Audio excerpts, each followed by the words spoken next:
हरे कृष्णा। वैशाख माह में वरुथनी एकादशी का व्रत करने से मोक्ष के द्वार खुल जाते हैं। ऐसी मान्यता है कि भगवान विष्णु के वाराह अवतार की पूजा इस दिन करने से पुण्यों की प्राप्ति होती है।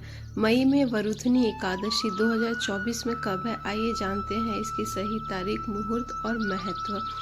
वैशाख माह की शुरुआत 24 अप्रैल 2024 से हो चुकी है। वैशाख माह हिंदू नववर्ष का दूसरा महीना है, जिसका धार्मिक दृष्टि से बेहद खास महत्व है। वैशाख माह के कृष्ण पक्ष में पड़ने वाली एकादशी तिथि को वरुथनी एकादशी कहा जाता है। यह भगवान विष्णु को प्रसन्न करने का सबसे पुण्यदायक एकादशी माना जाता है। हिंदू धर्म में वरुथनी एकादशी तिथि का विशेष महत्व है। वरुथनी एकादशी के दिन गंगा समेत अन्य पवित्र नदियों में स्नान ध्यान कर साधक भगवान विष्णु की पूजा उपासना करने का विधान है। साथ ही इस एकादशी का व्रत भी रखा जाता है। धार्मिक मान्यता है कि एकादशी व्रत करने से व्यक्ति के सारे पाप धुल जाते हैं। सभी दुख दारिद्र से छुटकारा पाने के लिए वरुथनी एकादशी के दिन भगवान विष्णु के वराह रूप की पूजा अर्चना की जानी चाहिए।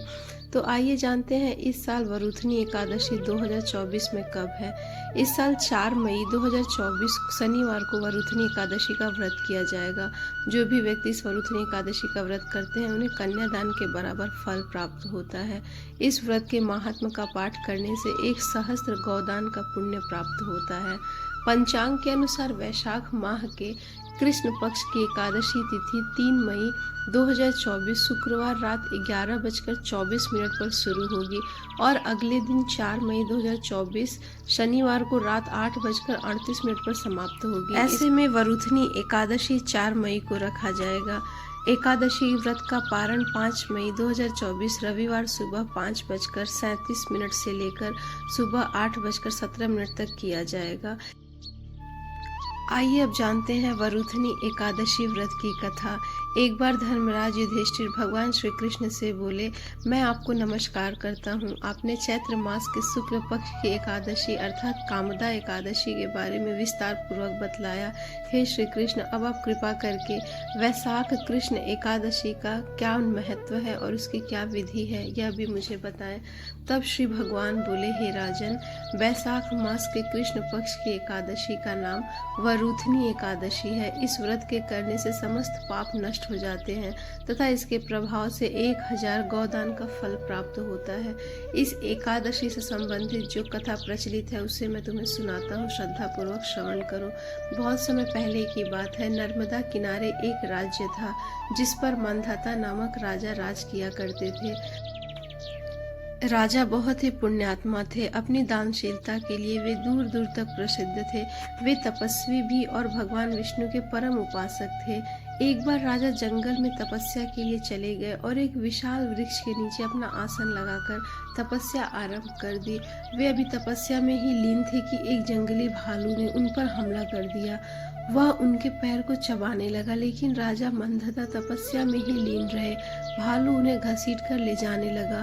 तो ऐसे में राजा को घबराहट होने लगी, लेकिन उन्होंने तपस्वी धर्म का पालन करते हुए क्रोध नहीं किया और भगवान विष्णु से ही इस संकट से उबरने के लिए प्रार्थना की। भगवान अपने भक्त पर संकट कैसे देख सकते हैं। विष्णु भगवान प्रकट हुए और भालू को अपने सुदर्शन चक्र से मार गिराया, लेकिन तब तक भालू राजा के लगभग पूरे पैर को चबा चुका था। राजा बहुत दुखी थे और दर्द में आहत थे। भगवान विष्णु ने कहा, वत्स, विचलित होने की आवश्यकता नहीं है। भालू ने जो भी तुम्हारे साथ किया यह तुम्हारे पूर्व जन्म के पापों का फल है, जिसे तुम्हें भोगना ही पड़ेगा। इस एकादशी के व्रत से तुम्हें सभी पापों से भी मुक्ति मिल जाएगी। भगवान की आज्ञा मानकर मंधाता ने वैसा ही किया और व्रत का पारण करते ही उसे जैसे नव जीवन मिला हो। वह फिर से हिष्ट पुष्ट हो गए। अब राजा और भी अधिक श्रद्धा भाव से भगवत भक्ति में लीन रहने लगे। जो भी व्यक्ति भय से पीड़ित है उसे वरुथनी एकादशी का व्रत रखकर भगवान विष्णु का स्मरण अवश्य करना चाहिए। इस व्रत को करने से समस्त पापों का नाश होकर मनुष्य को मोक्ष की प्राप्ति होती है।